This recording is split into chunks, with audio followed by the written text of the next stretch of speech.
ओमज्ञानतिमिरन्धस्य ज्ञानाञ्जनशलाकया चक्षुरुन्मिलितं येन तस्मै श्रीगुरुवे नमः।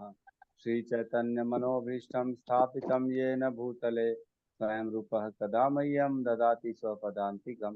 वन्देऽहं श्रीगुरु श्रीयुतपदकमलं श्रीगुरुन् वैष्णवंश्च श्रीरूपं सागरजातं सहगणरघुनाथान्वितं तं सजीवं साद्वैतं सावधूतं परिजन सहितं कृष्ण चैतन्य देवं श्री राधा कृष्ण पादान सहगण ललिता श्री विशाखान्वितांश्च। हे कृष्ण करुणा सिंधु दीनबंधु जगतपते गोपेश गोपिका कांता राधा कांत नमस्तुते। तप्त कांचन गौरांगी राधे वृंदावनेश्वरी वृषभानुसुते देवी प्रणमामि हरिप्रिये। वाञ्छाकल्पतरुभ्यश्च कृपा सिन्धुभ्य एव च पतितानां पावनेभ्यो वैष्णवेभ्यो नमो नमः। नमो विष्णुपादाय कृष्णपृष्ठाय भूतले श्रीमते भक्तिवेदांत स्वामीति नामिने। नमस्ते सरस्वते देवे गौरवाणी प्रचारिणे निर्विशेष शून्यवादी पाश्चात्य देशतारिणे। जय श्री कृष्ण चैतन्य प्रभु नित्यानंद श्री अद्वैत गदाधर श्रीवासादि गौर भक्तवृंद। हरे कृष्णा कृष्णा कृष्णा हरे हरे, हरे राम राम राम हरे हरे। हरे कृष्णा। यस गौतम प्रभु बताइए।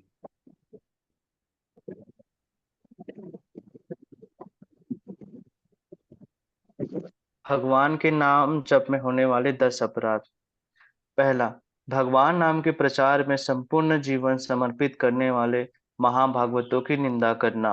दूसरा, शिव ब्रह्मा आदि देवों के नाम को भगवान नाम के समान अथवा उससे स्वतंत्र समझना। तीसरा, गुरु की अवज्ञा करना अथवा उन्हें साधारण मनुष्य समझना। चौथा, वैदिक शास्त्रों अथवा प्रमाणों का खंडन करना। पांचवा, हरे कृष्ण महामंत्र की जप की महिमा को काल्पनिक समझना। छठवां, पवित्र भगवान नाम में अर्थवाद का आरोप करना। सातवां, नाम के बल पर पाप करना। आठवां, हरे कृष्ण महामंत्र के जप को वेदों में वर्णित एक शुभ सकाम कर्मकांड के समान समझना। नौवां, अश्रद्धालु व्यक्ति को हरि नाम की महिमा का उपदेश करना। 10वां, भगवान नाम के जप में पूर्ण विश्वास न होना और इसकी इतनी आघात महिमा श्रवण करने पर भी भौतिक आसक्ति बनाए रखना। भगवान नाम का जप करते समय पूर्ण रूप से सावधान रहना भी अपराध है। प्रत्येक वैष्णव भक्त को चाहिए कि इन 10 प्रकार के अपराधों से सदा बचकर रहे, ताकि श्री कृष्ण के चरण कमलों में प्रेम शीघ्र शीघ्र प्राप्त हो, जो मनुष्य जीवन का परम लक्ष्य है। हरे कृष्ण। हरे कृष्णा। बहुत बहुत धन्यवाद। परम लक्ष्य जीवन का याद रखिएगा, श्री कृष्ण के चरणों में प्रेम की प्राप्ति, ये हमारे जीवन का परम लक्ष्य। भटकना नहीं है इधर उधर कहीं पे। ठीक है, तो प्रवेश करते हैं हमारे आज के भगवत गीता के सत्र में। 18वां अध्याय उपसंहार, संन्यास की सिद्धि। हमने अभी तक 52 नंबर श्लोक तक किया है।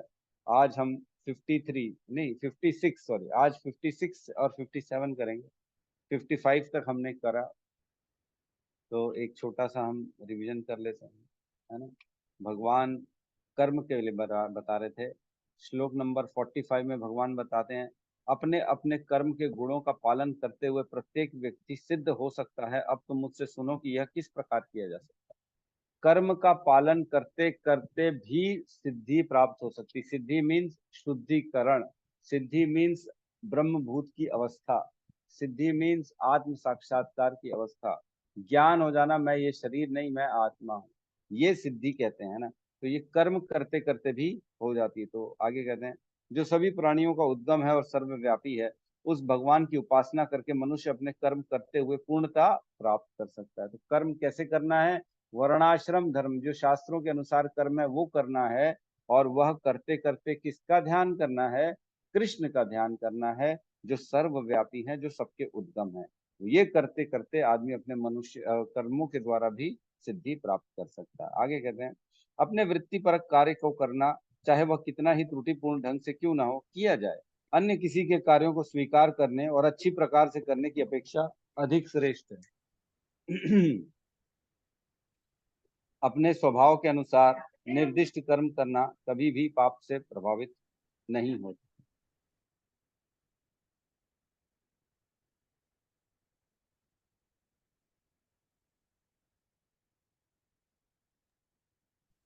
आगे कहते हैं, प्रत्येक उद्योग किसी न किसी दोष से आवृत होता है, जिस प्रकार अग्नि धुएं से आवृत रहता है। अतएव हे कुंती पुत्र, मनुष्य को चाहिए कि स्वभाव से उत्पन्न कर्म को भले ही वह दोषपूर्ण क्यों न हो, कभी त्यागे नहीं।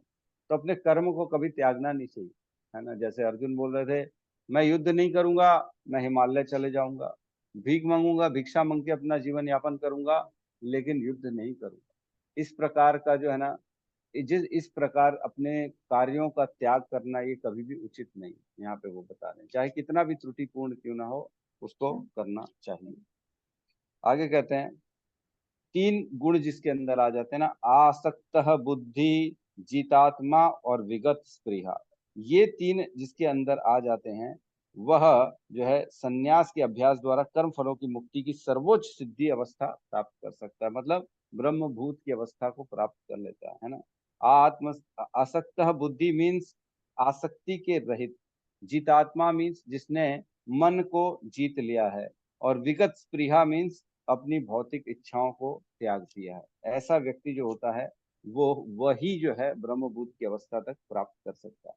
आगे कहते हैं 50 नंबर श्लोक में, हे कुंती पुत्र, जिस तरह इस सिद्धि को प्राप्त हुआ व्यक्ति परम सिद्ध अवस्था अर्थात ब्रह्म को, जो सर्वोच्च ज्ञान की अवस्था है, प्राप्त करता है, उसका मैं तुमसे संक्षेप में वर्णन करूंगा, तुम जानो। तो जो अवस्था को प्राप्त करता है ब्रह्मभूत अवस्था, वो कैसी होती है, उसमें क्या गुण आ जाते हैं, तो गुण बता रहे हैं यहाँ पे, ब्रह्मभूत अवस्था के गुण क्या है। अपनी बुद्धि से शुद्ध होकर तथा धैर्य पूर्व मन को वश में करते हुए, इंद्रिय तृप्ति के विषयों का त्याग कर राग तथा द्वेष से मुक्त होकर, जो व्यक्ति एकांत स्थान में वास करता है, जो थोड़ा खाता है, जो अपने शरीर मन तथा वाणी को वश में रखता है, जो सदैव समाधि में रहता है तथा पूर्णतया विरक्त, मिथ्या अहंकार, मिथ्या शक्ति, मिथ्या गर्व, काम क्रोध तथा भौतिक वस्तुओं के संग्रह से मुक्त है, जो मिथ्या स्वामित्व की भावना से रहित तथा शांत है, वह निश्चय ही आत्म साक्षात्कार के पद को प्राप्त होता है ना। तो वही प्राप्त होता है जो ये गुण जिसके अंदर होते हैं। आगे कहते हैं फिर 54 नंबर श्लोक में, कि जो इस प्रकार दिव्य पद पर स्थित है, वह तुरंत पर ब्रह्म का अनुभव करता है और पूर्णतया प्रसन्न हो जाता है। वह न तो कभी शोक करता है, न किसी वस्तु की कामना करता है। वह प्रत्येक जीव पर संभाव रखता है। उस अवस्था में वह मेरी शुद्ध भक्ति को प्राप्त करता है। मतलब ये जो श्लोक है ना, ये एक लेवल और आगे बढ़ रहा है। ब्रह्मभूत अवस्था जो होती है ना, वो जरूरी नहीं है कि सिर्फ जो है भक्तों को मिले, वो निराकारवादियों को भी मिल जाती है। जो ब्रह्म के जो चिंतन में लगे हुए हैं, शून्यवादी हैं, जो जिनको कुछ नहीं है, उनको लगता है सिर्फ प्रकृति सब कुछ है, भगवान का स्वरूप नहीं है, भगवान हर कहीं व्याप्त है, ऐसे लोग भी ब्रह्मभूत अवस्था तक पहुंच जाते हैं। लेकिन यहाँ से एक कदम और आगे बढ़ रहे हैं हम। अब बता रहे भगवान, जो ब्रह्मभूत अवस्था को प्राप्त कर जाता है, जो सभी को संभाव से देखता है, न शोक करता है, न इच्छा करता है, और जो मेरी दिव्य भक्ति में लगा रहता है, वह निश्चित ही मेरी जो है दिव्य भक्ति प्राप्त करता है, मेरी शुद्ध भक्ति को प्राप्त करता है। ठीक है, अगर भगवान के स्वरूप की दर्शन कर रहे हैं, सेवा कर रहे हैं, गुरुओं का आदेश मान रहे हैं, तो ऐसी अवस्था में और आगे बढ़ के भगवान की शुद्ध भक्ति प्राप्त हो जाती है ना। फिर आगे कहते हैं 55 में, केवल भक्ति से मुझ भगवान को यथारूप में जाना जा सकता है। जब मनुष्य ऐसी भक्ति से मेरे पूर्ण भावनामृत होता है, तो वह वैकुंठ जगत में प्रवेश कर सकता है। मतलब कि जो भगवान के स्वरूप को मानता है, जानता है, गुरु के आदेश के अनुसार उसकी पूजा कर रहा है, उसमें लगा हुआ है, तब जाके वो भगवान के वैकुंठ लोक में प्रवेश कर सकता है। मतलब एक तो ब्रह्मभूत अवस्था हो जानी चाहिए, ठीक है, और उसके बाद वो स्वरूप की पूजा कर रहा है, भगवान को एक इंसान टाइप मान रहा है, भगवान को एक अलग आइडेंटिटी मान रहा है, और भगवान की पूजा कर रहा है, भगवान की सेवा कर रहा है, तब उसको ये लेवल प्राप्त होता है। तब जाके वो भगवान से जो है ना साक्षात्कार कर सकता है, और भगवान की जो प्रेमा भक्ति होती है वो प्राप्त होती है उसको, और ऐसी स्थिति के बाद वो वैकुंठ वैकुंठ लोक में प्रवेश करता है। ठीक है, अब 56 में प्रवेश करते हैं। 56 नंबर श्लोक साथ में दोहराएंगे। सर्वकर्माणि अपि सदा सर्वकर्माणि अपि सदा कुर्वाणः मत व्यपाश्रयः कुर्वाण मत व्यपाश्रयः मत प्रसादात् अवाप्नोति मत प्रसादात् मत्प्रसादात् अवाप्नोति शाश्वतं पदम् अव्ययम्। शाश्वतं शाश्वतं पदम् पदम् अव्ययम्। अव्ययम्। सर्वकर्माणि अपि सदा सर्वकर्माणि अपि सर्वकर्माणि सदा अपि सदा कुर्वाणः मत व्यपाश्रयः कुर्वाणो कुर्वाणः मद मत व्यपाश्रय मत्प्रसादात् अवाप्नोति मत्प्रसादात् मत्प्रसादात् अवाप्नोति आप्नोति शाश्वतं पदम् अव्ययम्। शाश्वतं शाश्वतं पदम् पदम् अव्ययम्। अव्ययम्। सर्वकर्माणि अपि सदा सर्वकर्माणि सर्वकर्माणि अपि अपि सदा सदा कुर्वाणः मत्व्यपाश्रय कुर्वाणः मत कुर्वाणः मद व्यपाश्रय व्यपाश्रयः मत्प्रसादात् आप्नोति मत्प्रसादात् मत्प्रसाद आप्नोति अवाप्नोति शाश्वतं पदम् अव्ययम्। शाश्वतं शाश्वतं पदम् पदम् अव्ययम्। अव्ययम्। अनुवाद। मेरा शुद्ध भक्त मेरे संरक्षण में समस्त प्रकार के कार्यों में संलग्न रहकर भी मेरी कृपा से नित्य तथा अविनाशी धाम को प्राप्त होता है। सर्व कर्माणि अपि सदा, समस्त कर्मों को करते करते, है ना, यद्यपि सदैव अपने सारे कर्मों को करते करते।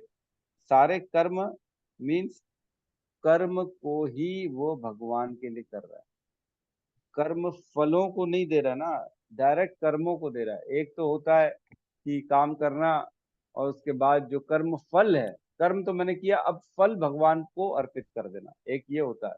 और एक होता है डायरेक्ट कर्म करना भगवान के लिए, है ना।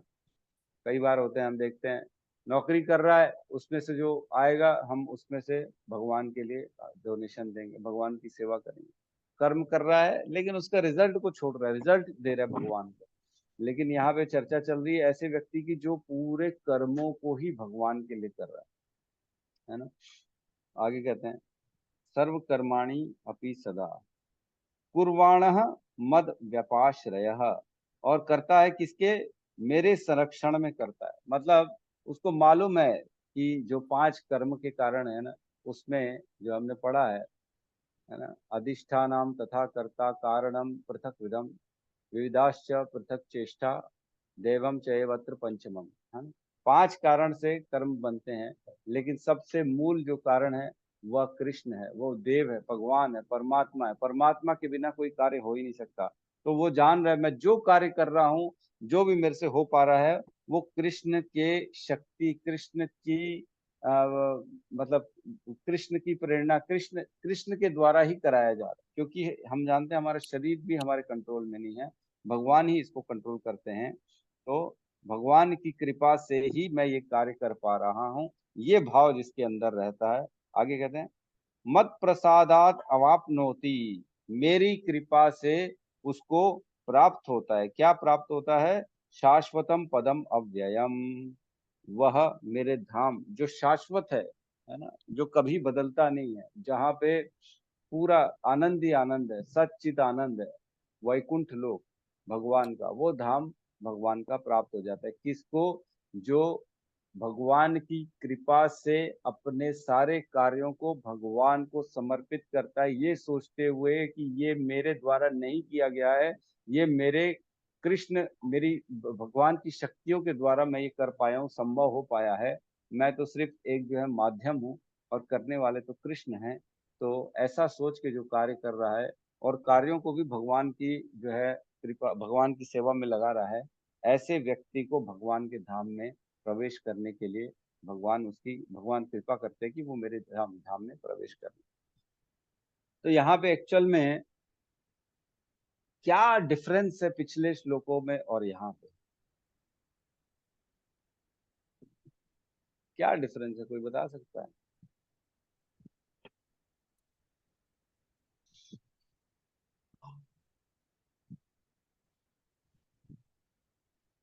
चलो ठीक है, कोई बात नहीं, मैं ही बता दूं।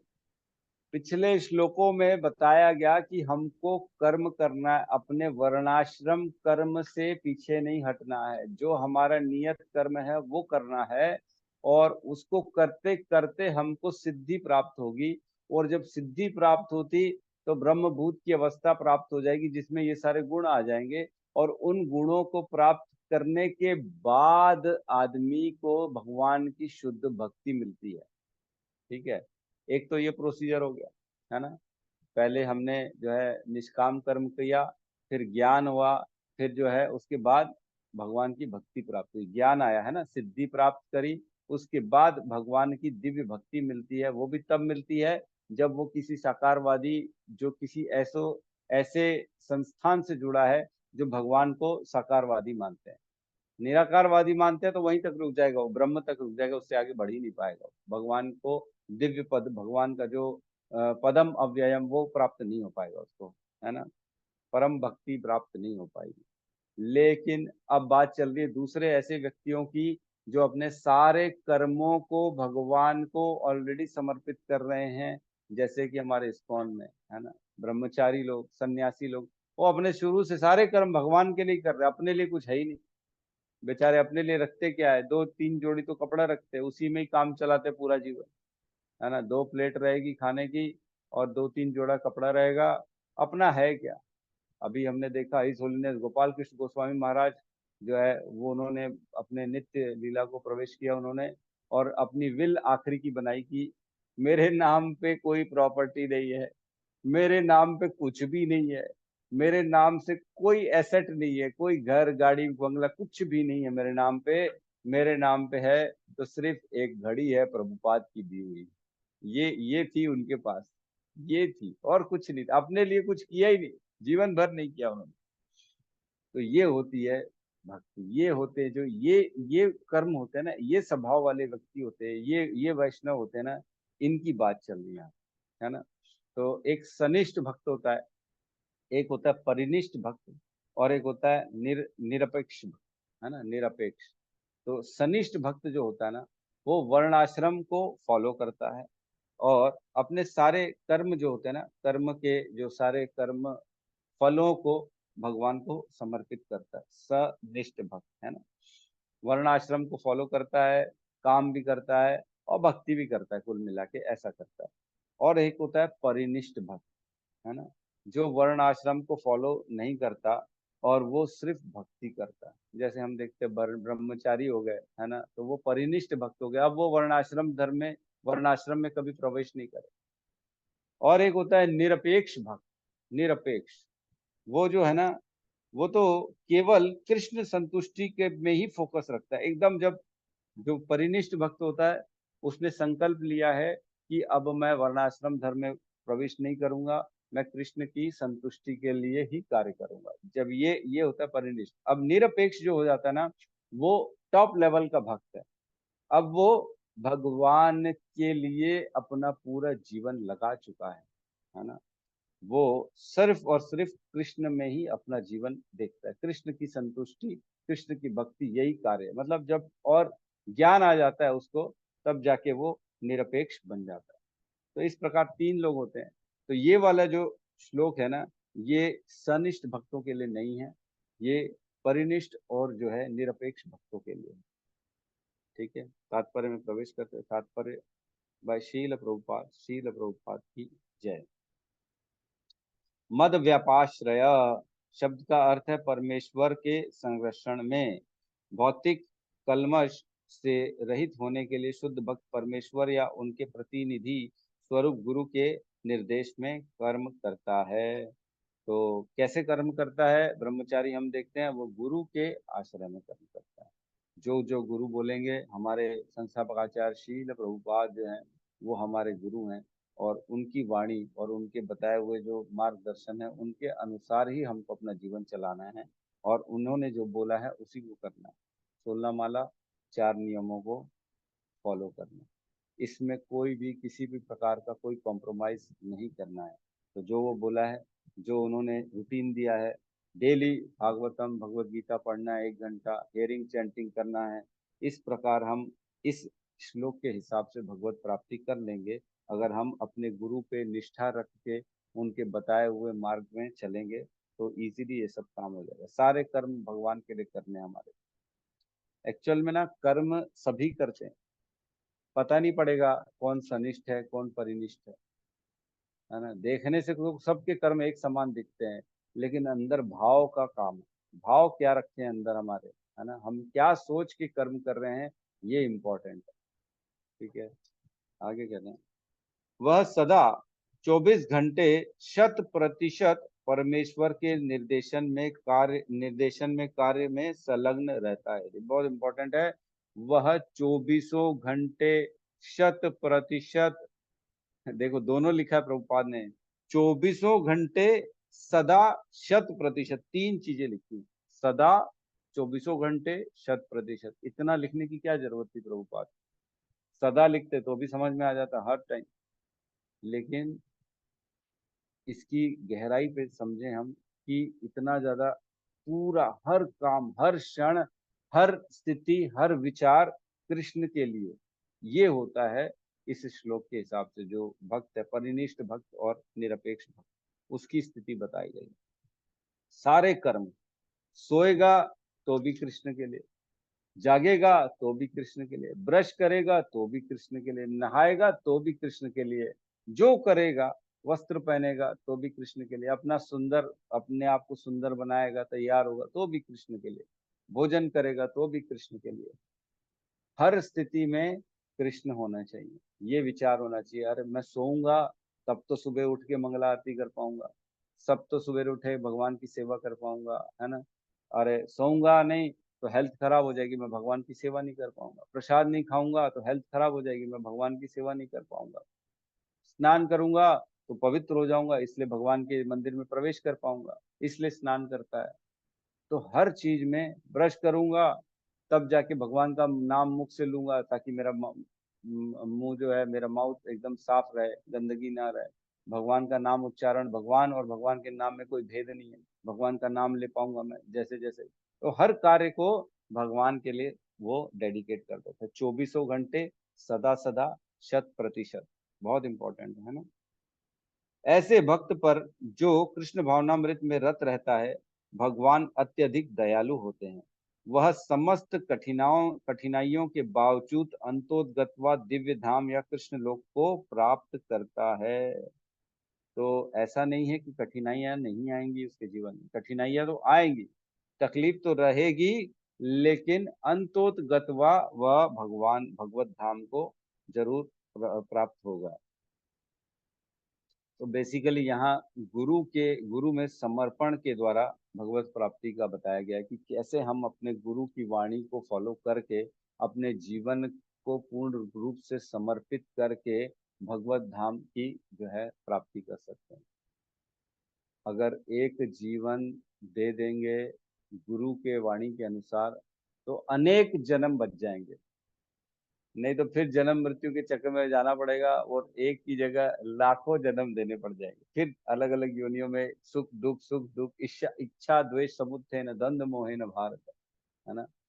सर्वभूतानि सम्मोहम सर्गे यान्ति परन्तप। फिर इच्छा द्वेष के जो है बहाव में, जैसे समंदर में अलग अलग लहरें आती है ना, इच्छा द्वेष की लहरें, ये मेरा, ये अपना, ये पराया, ये उसका, ये मेरा, ये अपमान, ये अपमान, ये लाभ, ये हानि, ये सुख, ये दुख, इसमें परेशान हो जाए, इसमें फंस जाएंगे, है ना। इच्छा द्वेष के कारण मोह को प्राप्त होता है, और उस मोह के कारण फिर अलग अलग योनियां मिलती है, उसको जन्म मिलते हैं उसी इच्छा द्वेष के कारण। जैसे जैसे इच्छा करेगा, कर्म करेगा, वैसे वैसे संस्कार जो है उसके चित्त पे आएंगे, और वो संस्कारों के कारण अगली योनि प्राप्त करेगा, और अगली योनि में वही संस्कारों के कारण फिर और वही क्रियाओं में प्रवेश करेगा। जो जिस गुण में होता है भगवान बताते हैं उसी गुण में आगे बढ़ता चला जाता है। ग्रोथ होती है ना, ग्रोथ, है ना, जो जिस फील्ड में होगा उसी फील्ड में आगे बढ़ेगा। तो जिस गुण में रहेगा, रजोगुण में रहेगा तो रजोगुण में और आगे बढ़ता चला जाएगा, तमोगुण में रहेगा तो तमोगुण में और आगे बढ़ता चला जाएगा। इस प्रकार वो इच्छा द्वेष जो है ना, वो इंसान को पतन का कारण बन जाता है। आगे कहते हैं, वहां उसका प्रवेश सुनिश्चित रहता है, इसमें कोई संशय नहीं है। मतलब कोई डाउट नहीं है, प्रभुपाद लिख रहे हैं, कोई डाउट नहीं है, वहां उसका जरूर है, एकदम 100% उसका प्रवेश होगा ही होगा, वहां पे भगवत धाम की प्राप्ति होगी होगी। क्या किसी को डाउट है प्रभुपाद की वाणी में कि जो प्रभुपाद ने बोला है ये कैसे पॉसिबल है प्रभु जी, है ना, कि सिर्फ जो है ना 16 माला करने से, 4 नियम फॉलो करने से, अपने सारे कर्मों को कृष्ण को देने से जो है हमको भगवत धाम मिल जाए? वैसे तो पॉसिबल नहीं था, लेकिन प्रभुपाद बोलते हैं I know the back door of जो है ना गोलोक वृंदावन का। हर घर के एक पीछे वाला गेट होता है ना, सामने वाले गेट में तो गार्ड खड़े रहते हैं, अंदर घुसने नहीं देंगे। हम देखते हैं पार्टी में जाना है तो सामने चेकिंग चल रही है, होटल में जाना है तो चेकिंग चल रही है, ये हो रहा है वो हो रहा है। लेकिन पीछे वाला एक गेट होता है साइड में, अगर हमारा दोस्त है कोई, आजा आजा पीछे से घुसा देता हूँ, कोई देखेगा नहीं यार। तो प्रभुपाद भी ऐसे बोलते हैं I know the back door of Golok Vrindavan Dham. तो हमको वो निश्चित तौर से ये करने से लेके जाएंगे। उस परम धाम में कोई परिवर्तन नहीं होता, वहाँ प्रत्येक वस्तु शाश्वत, अविनश्वर तथा ज्ञानमय होती है।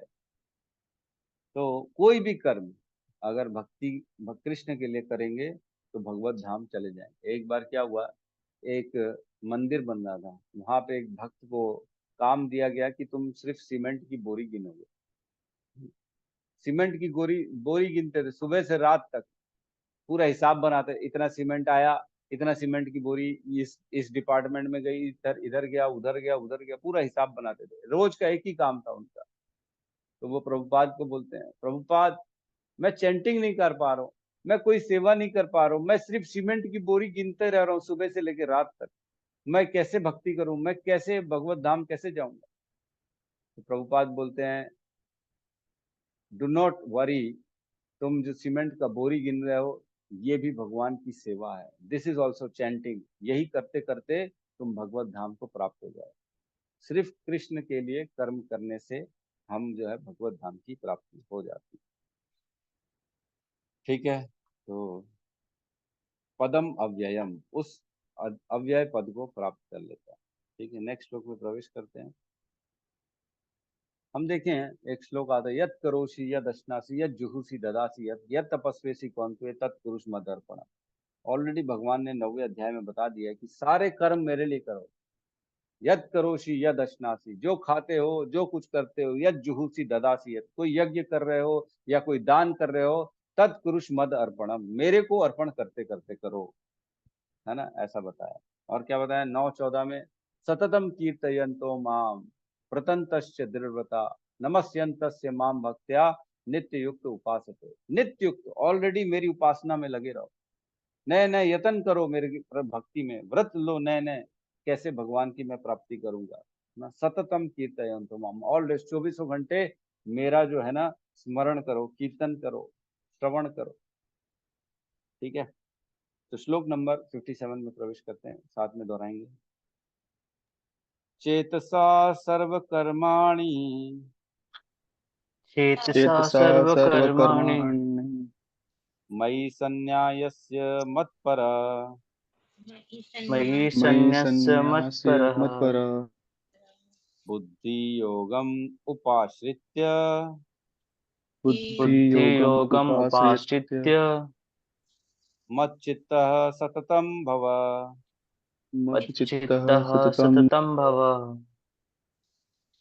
चेतसा सर्वकर्माणि चेतसा सर्वकर्माणि सर्वकर्माणि मयि सन्न्यस्य मतः परः मयि मयि सन्न्यस्य सन्न्यस्य मत्परः मत्परः बुद्धियोगम् उपाश्रित्य बुद्धियोगम् बुद्धियोगम् अपाश्रित्य मच्चित्तः सततं भव। मच्चित्तः मच्चित्तः सततं सततं भव। भव।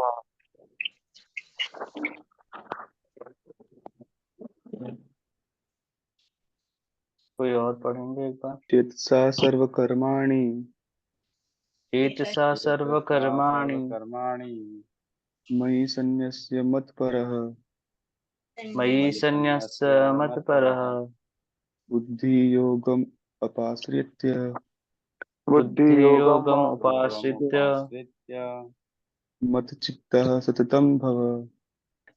मच्चित्तः सततं भव। अनुवाद। सारे कार्यों के लिए मुझ पर निर्भर रहो और मेरे संरक्षण में सदा कर्म करो। ऐसी भक्ति में मेरे प्रति पूर्णतया सचेत रहो। है ना, बहुत इम्पोर्टेंट है ये कि कर्म तो कर रहे हैं लेकिन क्या सचेत हैं, क्या ध्यान दे पा रहे हैं। एक समय आता है कर्म करते क्या होता है, चैंटिंग करते करते फिर आदमी ध्यान नहीं देता, चैंटिंग कर रहा है तो ऑटोमेटिक काम हो रहा है ना। जैसे भगवान की सेवा भी कोई हो रही है, डेली सुबेरे भगवान मंदिर में झाड़ू लगा रहे हैं, तो अब झाड़ू लगाते लगाते लगाते ना एक समय आता है कि भाव खत्म हो जाता है, अरे उठना है झाड़ू लगाना है और क्या, अपना काम में, अपना काम तो रोज का यही है। तो जब ये भाव भाव बदलना नहीं चाहिए।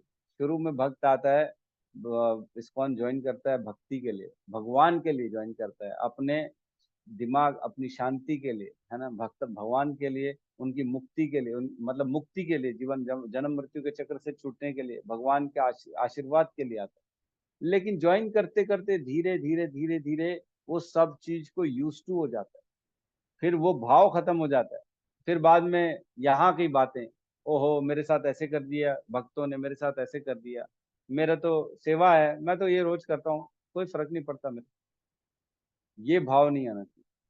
भाव कौन सा, जो शुरू में जो हम सोच के आए ना, भगवान की कृपा के लिए हम आए हैं यहाँ पे, वह सचेत रहना चाहिए, बदलना नहीं चाहिए। बाद में ओहो मैं तो सीनियर हो गया ना, ये लोग जूनियर, अब ये लोग काम करें ना, मेरे को क्या है, अब तो हमारा जो है ना थोड़ा आराम का समय आ गया, मेरे को वीआईपी ट्रीटमेंट मिलना चाहिए, अब मैं सीनियर हो गया हूँ, है ना। ये सचेत, मतलब आदमी को ध्यान रखना चाहिए क्या हमने सोचा और क्या हम कर्म कर रहे हैं, वो अभी भी वही भाव है कृष्ण के लिए कि नहीं। चेता सर्व कर्माणि, है ना, बुद्धि से समस्त प्रकार के कार्य जब हम करते हैं, बुद्धि से भगवान की जब उनकी प्रसन्नता के लिए करते हैं। मई सन्न्यस्य मत परः, मेरे संरक्षण में, वो जानता है कि ये कृष्ण की कृपा से मैं कर्म कर रहा हूँ, अपने द्वारा कर्म करता है। बुद्धि योगम उपाश्रित्य, भक्ति के, बुद्धि योगम मीन्स भक्ति योग, भक्ति के कार्यों में, है ना, शरण लेकर, बुद्धि योग की शरण लेकर जब सर्व कर्म मेरे को देता है, वो सारे कर्म मेरी प्रसन्नता के लिए करता है, तब मत चित्तः सततम भवः, तब बहुत जरूरी है कि चौबीसों घंटे वो उसी चेतना में रहते हुए कार्य करे कि ये कृष्ण के लिए कर रहा हूँ, है ना। वो चेतना गुम नहीं हो जानी चाहिए। समय रहते धीरे धीरे हम देखते हैं काल की शक्ति हर चीज को फेड कर देता है। कोई भी घटना घटती है, अभी तो बहुत तकलीफ है लेकिन कुछ,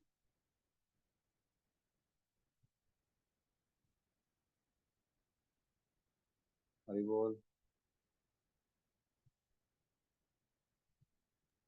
प्रभु जी, व्हाइट बोर्ड ओपन हो गया, इसको क्लोज कर दीजिए प्लीज। अच्छा ये कैसे होगा ठीक है। तो काल शक्ति का ये प्रभाव है कि हर चीज को वो फेड कर देती है, धीरे धीरे धीरे धीरे हर चीज, हर दुख सुख, हर घटना को फेड कर देती है। वही काम यहाँ पे भी होता है, काल शक्ति धीरे धीरे हमारी जो निष्ठा है, हमारी जो भावनाएं हैं, उनको भी फेड कर देती है धीरे धीरे कार्य करने के बाद। लेकिन वह उसको मेंटेन करके रखना, हमेशा वही चेतना के साथ। रोज भगवान के पास जाएंगे तो ऐसा नहीं रोज तो जाते हैं हरे कृष्णा दंडवत प्रणाम भगवान को, ऐसा नहीं, रोज वही जोश के साथ भगवान से प्रार्थना करनी चाहिए, हरे कृष्णा कृष्णा कृष्णा हरे हरे, हरे राम राम राम हरे हरे। वही जोश के साथ भगवान से मिलना चाहिए रोज, ये कहा गया है। ठीक है, तात्पर्य में प्रवेश करते हैं। ये बेसिकली परिनिष्ठ और निरपेक्ष भक्तों के लिए कहा गया है, जो भक्ति में आगे हो जाते हैं उनके लिए। तात्पर्य, शील प्रभुपाद की जय। जब मनुष्य कृष्ण भावनामृत में कर्म करता है तो वह संसार के स्वामी के रूप में कर्म नहीं करता। ये भावना रहनी चाहिए, ये तो शुरू से रहती है कि ये मैं करता नहीं हूँ। उसे चाहिए कि वह सेवक की भांति परमेश्वर के निर्देशानुसार कर्म करे। ठीक है, परमेश्वर के निर्देशानुसार मीन्स परमेश्वर या उनके प्रतिनिधि गुरु, उन दोनों के निर्देशानुसार वो कर्म करे। सेवक को स्वतंत्रता नहीं रहती, वह केवल अपने स्वामी के आदेश पर कार्य करता है। उस पर लाभ हानि का कोई प्रभाव नहीं पड़ता। वह भगवान के आदेशानुसार अपने कर्तव्यों को सच्चे दिल से पालन करता है। जो गुरु ने बोला, बस मेरे को गुरु ने 16 माला बोला तो मैं 16 माला करूंगा ही करूंगा। वो सच्चे हृदय से पालन करता है अपने कर्तव्यों को। अब कोई यह तर्क दे सकता है कि अर्जुन कृष्ण के व्यक्तिगत निर्देशानुसार कार्य कर रहा था, लेकिन जब कृष्ण उपस्थित ना हो तो किस तरह कार्य करे।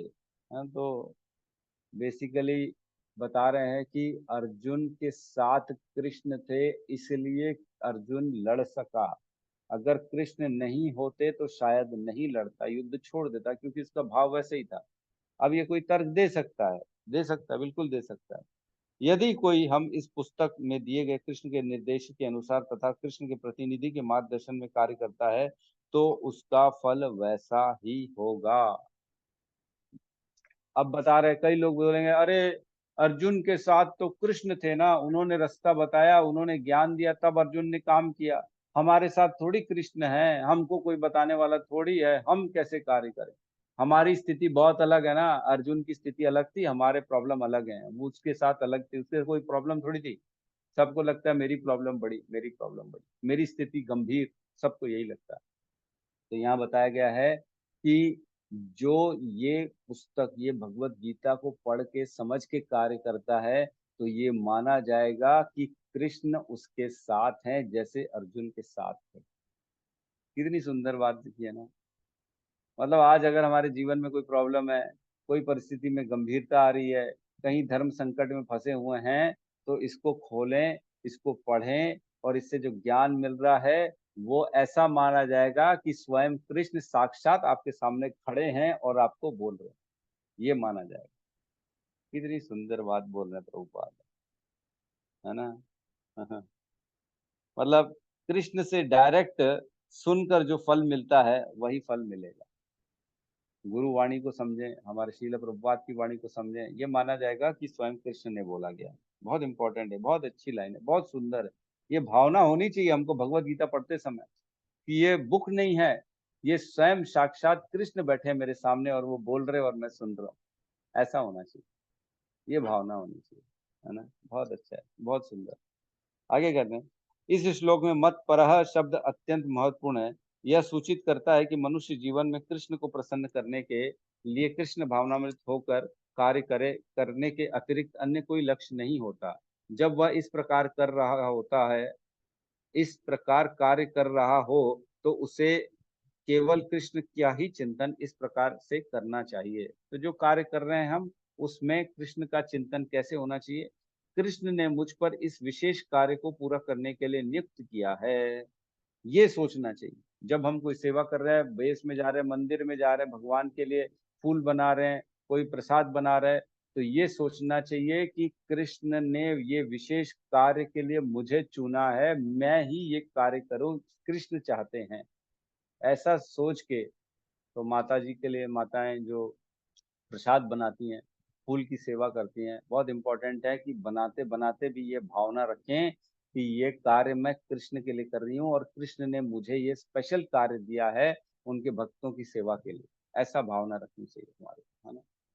आगे कहते हैं, और इस तरह कार्य करते हुए उसे स्वाभाविक रूप से कृष्ण का चिंतन हो आता है, यही पूर्ण कृष्ण भावमृत है।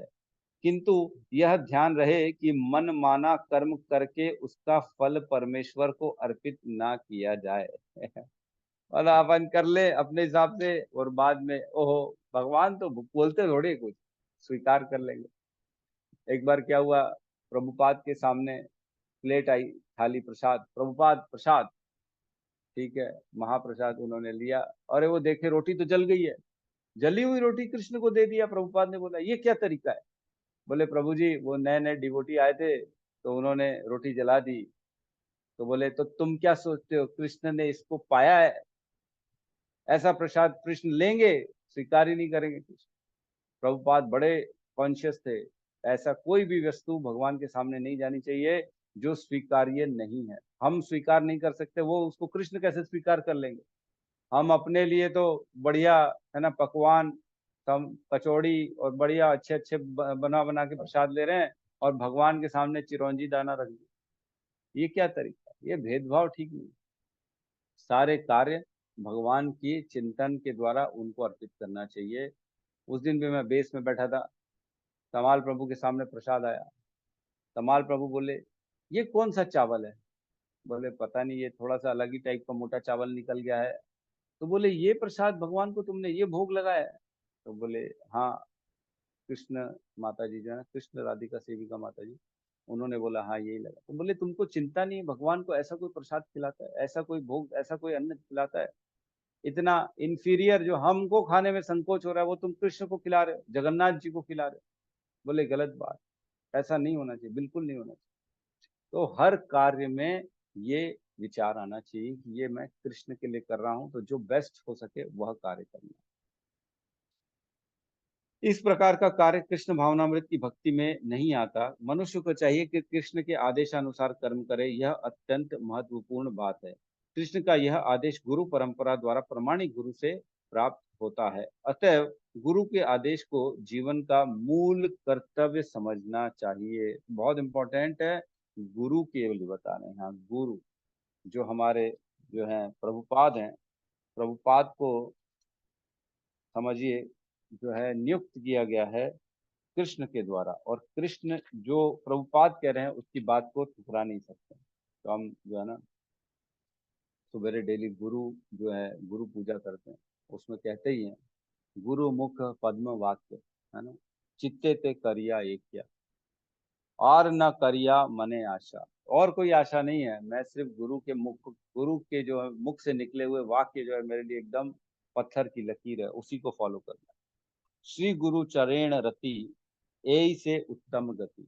गुरु के चरणों की जो प्रीति है, इससे ज्यादा उत्तम और कुछ नहीं। एई से उत्तम गति, ये प्रसाद पूरे सर्व आशा। ये बस करने से सारी आशाएं पूर्ण हो जाती हैं। तो इसका अनुवाद है, मेरी एकमात्र इच्छा है कि गुरु के मुख कमल से निकले हुए शब्दों द्वारा अपनी चेतना को शुद्ध करूं। उनके चरण कमल में अनुराग ऐसी सिद्धि है जो समस्त मनोरथ को पूर्ण करती है। गुरु के प्रति श्रद्धा होनी चाहिए, ना कि गुरु में दोष दोष देखना चाहिए। एक मैं कथा सुन रहा था, एक व्यक्ति, इस्कॉन का ही व्यक्ति है, वो अलग अलग जगह जाता है। वो पहले इनका सुन रहा है, ये गुरु भी अच्छे नहीं है, फिर वो गुरु अच्छे नहीं है, ऐसे करके जो है 7 गुरु बदल चुका है। बोले नहीं यार, वहां मजा नहीं है, वहां मजा नहीं है, वो अलग टाइप के है, उनका जो है ना टीचिंग्स अलग है, एकदम अलग। और सब इस्कॉन के, सब प्रभुपाद के फॉलोअर, और सब में कभी बेसी निकाल रहा है, ये ऐसा है, वो ऐसा है, ये ऐसा है। ऐसा नहीं करना है हमको, एक निष्ठ होना है, एक निष्ठ। ठीक है। यदि किसी को प्रमाणिक गुरु प्राप्त हो जाता है और वह निर्देशानुसार कार्य करता है, तो कृष्ण भावनामय जीवन में सिद्धि सुनिश्चित है। तो एकदम निश्चित है, जो प्रभुपाद ने बोला है वो फॉलो करेंगे तो सुनिश्चित है सिद्धि, एकदम 100%, इसमें कोई भी डाउट नहीं है। ठीक है, तो यहाँ पे आज को क्लोज करते हैं। किसी का कोई प्रश्न है तो हम ले सकते हैं, कोई किसी को अपनी बात कहनी है तो उसका भी स्वागत है। बिल्कुल। यस अनिल प्रभु कहिए।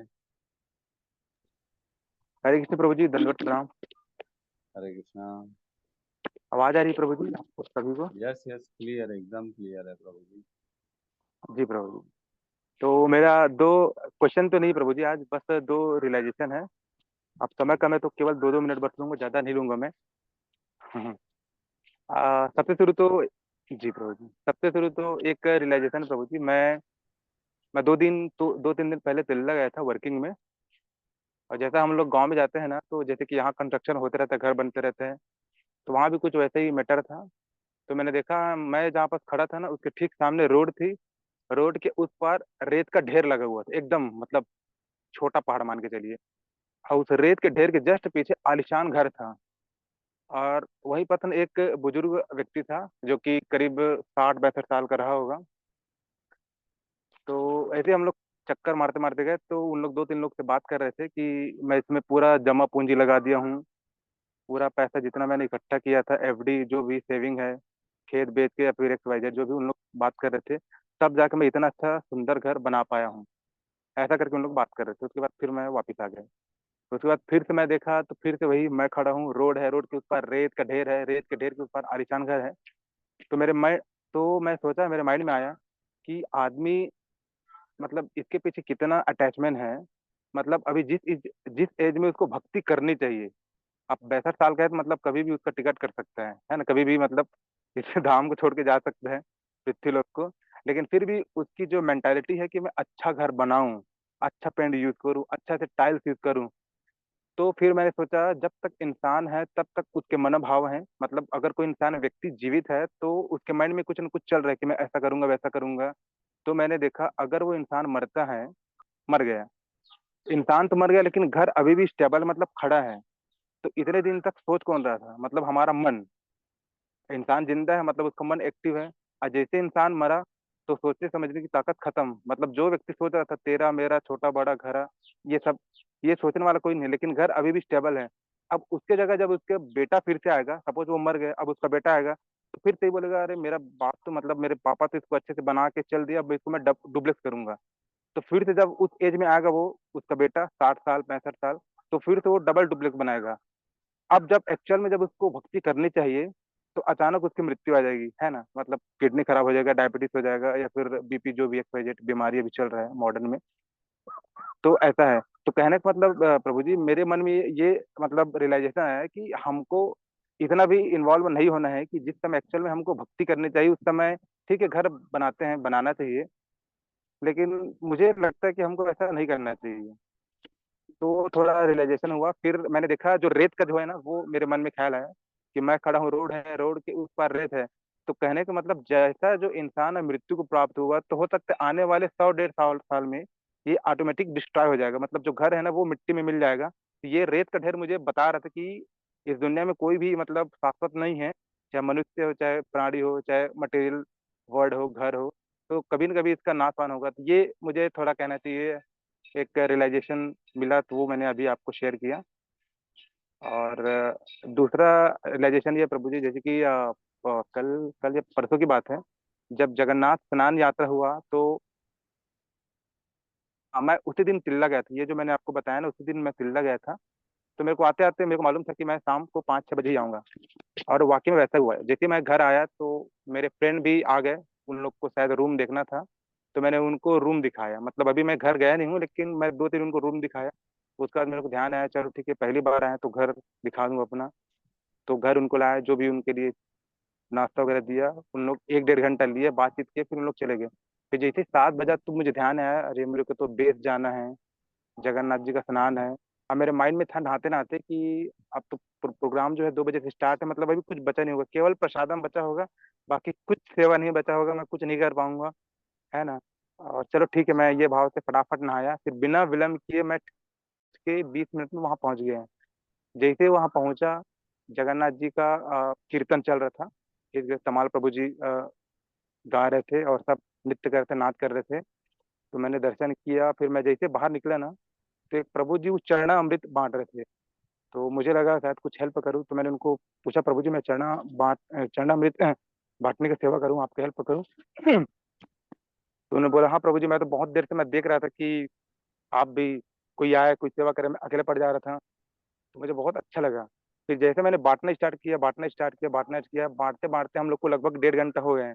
तो मैं मनी मन में सोच रहा था कि मतलब जगन्नाथ जी कितने मेरे प्रति उदार हैं कि मैं दिन भर कुछ किया नहीं उनके लिए, बस अपना जो नियत कर मैं वो कर रहा हूँ, लेकिन आने के बाद मैंने सेवा की इच्छा की तो भगवान ने चरणामृत, मतलब मेन प्रसाद तो ही ना प्रभु जी, जो अब जलाभिषेक हो रहा है, तो वो चरणामृत मुझे बांटने का सौभाग्य मिला। तो कहीं ना कहीं मुझे बहुत अच्छा लगा। उसके बाद जब चरणामृत खत्म हो गया ना, तो मैं खुद अपने आप से मजाक करता, बताओ बोला चरणामृत बांटने के चक्कर में लगता है आज भूख ही रह जाऊंगा। मतलब इधर प्रसादम चल रहा था, इधर मैं चरणामृत बांट ही रहा था ना, तो 2-3 3-4 पाली हो गए। तो उसके बाद में भाई प्रभु से बोला, प्रभु जी प्रसाद वसाद बचा है? बोलता प्रसाद तो नहीं प्रभु जी, बन रहा है, अभी आपको वेट करना पड़ेगा। मैं बोला कोई बात नहीं, मिल गया तो ठीक है, नहीं तो मैं घर चला जाऊंगा चरणामृत पी के। फिर क्योंकि बहुत देर था, 1.5-2 घंटा, तो मेरे को ना यूरिन वाला फील हुआ, मेरे को यूरिन करना चाहिए। फिर मैं नीचे के वॉशरूम में जाता हूँ, तो वहां सब माताएं थी, तो मैं नहीं गया। फिर फटाक से मैं ऊपर चला गया। ऊपर जाने के बाद मैं जाता हूँ। फिर कुछ भक्त वहां प्रसाद पा रहे थे। तो फिर रवि प्रभु बोलते, प्रभु जी मैं सोच रहा था कोई भक्त आए तो प्रसाद पाए, क्योंकि प्रसाद ना पिछले 1 घंटे से ना पड़ा है, कोई आ नहीं रहा है। अब मुझे यही था कि ऐसे ही पड़ा रहेगा, वेस्ट मत हो जाए, अच्छा हुआ जब आ गए ना। अब आ गए तो प्रसाद पाके ही जाइएगा। तो मैंने देखा जगन्नाथ जी ने मेरे लिए 7-8 पूरी बचा के रखी है, दाल भात रखा है, मैंगो था और कुछ स्वीट था। तो मतलब ये कितना अच्छा रियलाइजेशन है प्रभु जी, मतलब आप सच्चे मन से आप मंगो तो भगवान सेवा भी देते हैं, आपकी खाने की व्यवस्था भी करते हैं। और ऐसे ना जाने मेरे साथ अनेक घटनाएं घटित हो चुकी हैं कि मैंने इच्छा की और भगवान ने सेम डे विथ इन 2 घंटे के भीतर वो प्रोवाइड भी करा दिए।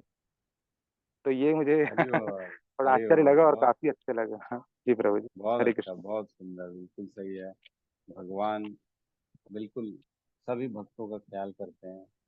और हमारे गौतम प्रभु ने श्लोक भी डाल दिया 9.22, अनन्यास चिंतयन्तो माम ये जना पर्युपासते तेषाम नित्य अभियुक्ता नाम योगक्षेम वहाम्यहम्।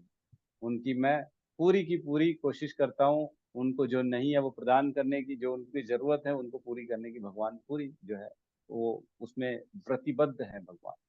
और जैसे आपने बताया कि मकान वाला जो है, तो ये हमने पढ़ा ही ऑलरेडी 12वें अध्याय में।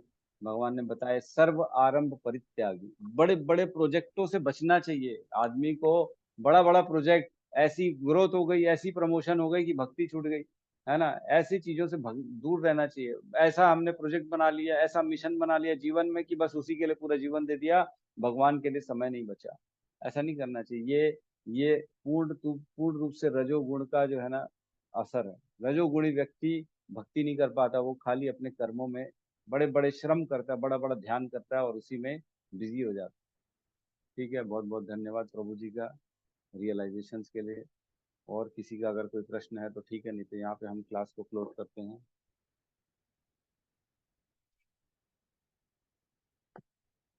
ठीक है, तो हम सब मिलके हरे कृष्ण महामंत्र का जाप कर लेते हैं। हरे कृष्णा हरे हरे कृष्णा कृष्णा कृष्णा कृष्णा कृष्णा हरे कृष्णा हरे हरे हरे हरे, राम हरे हरे राम राम हरे राम, राम हरे राम हरे। राम हरे हरे। सभी भक्त भक्त वृंद वृंद की की जय। जय। जय जगत जय गुरु शील श्री प्रभुपाद की प्रभुपाद की जय। जय निताय गौर प्रेमानंदे। गौर प्रेमानंदे। हरि हरि हरि हरि बोल। बोल। हरि हरि हरि बोल। हरि हरि। हरि